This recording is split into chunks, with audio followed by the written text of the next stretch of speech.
Hi hello नमस्कार मोर गोटे नुआ ब्लॉग को आपण मानक स्वागत करुच्ची। आज हूँ महाशिवरात्रि शिवरात्रि देखिपे मुझे आगू देखी आपण मानक केते लोक दीप जाऊँ बसिकी मानस भाई किसी कहे आसन पाटर किसी शुणवा। मानस भाई नमस्कार, जय जगन्नाथ, जय बाबा भोले बाबा। समस्त यही पवित्र जागर अमावास्या जेते सब उपासक उपासिका मैंने अच्छा समस्त मंगल विधान करंतु, चलापथ कुसुमित करंतु, तांकु एमती घंट घोड़े रखंतु जे कि आगामी दिन में सेमानंकर उन्नति कामना हो।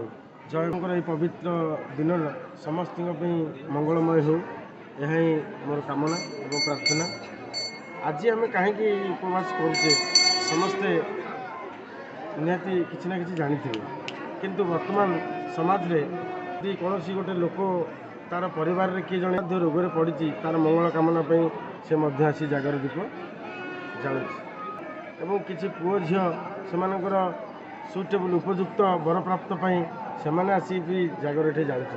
तेणु समस्त ये पवित्र मनोकामना ये प्रभु प्रति ये शिव प्रति, तेणु समस्त ये भल पाइबा एमती था प्रभु का आशीर्वाद। जय कपिलेश जय कपिलेश जय कपिलेश भाई। आज महाशिवरात्रि विषय किसी कहतु। ओम नमः शिवाय।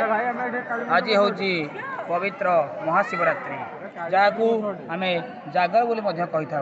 तो यही जागर में अच्छी जो व्यक्ति उपवास करे एवं शिव आराधना करे तार समस्त मनस्कामना पूर्ण हुए। तो आमर यही कपिलेश्वर मंदिर में बहुत भक्त माने उपस्थित होती एवं समस्त निज निजर मानसिक पूर्ण करने आसछंती। तो समस्ते सन्ध्या 7टारू निज दीप धरी आसी जागर पालुछंती एवं आउ किसी समय पर आमर महादीप उठिबो। महादीप पर समस्त कार्यक्रम शेष होला पर प्रसाद बंटन हेबो एवं यही प्रसाद खाइला पर समस्त भक्तंकर मनस्कामना पूर्ण हेबो। भाई माने आसन महादीप उठिबे आसन देखिबा।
पकानी